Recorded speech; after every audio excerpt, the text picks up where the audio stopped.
Hello guys! Welcome back to my channel, Kuya Nels Vlog. So today guys, pero kong i-share sa inyo kung how to remove exhaust fan blade.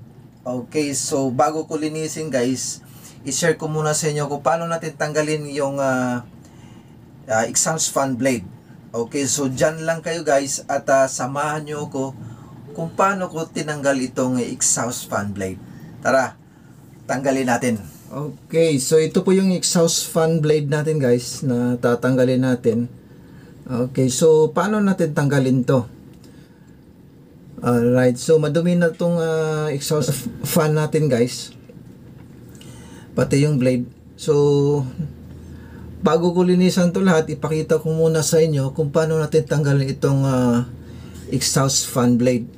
Okay, so mayroon tayong makikita nyo dito guys, may arrow papuntang kaliwa. So loosen, so ibig sabihin guys, papunta yung pihit mo sa kaliwa.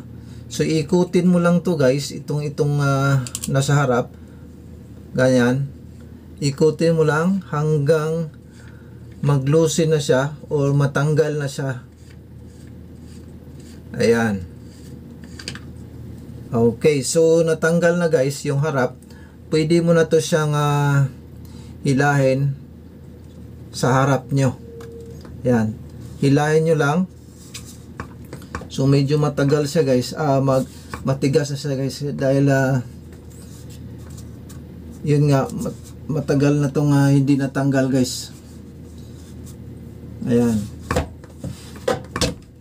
yun. So tanggal na. So hilahin nyo lang palabas at matatanggal na tong ating exhaust fan blade. So ganun lang po guys ang pagtanggal ng ating exhaust fan blade. Ayan. So una, ipihitin nyo lang to papuntang kaliwa, ikot nyo lang, tapos hilahin nyo itong exhaust fan blade. Okay, so ganun lang po guys kasimple ang magtanggal ng ating exhaust fan blade. Pwede nating linisin ang ating exhaust fan blade.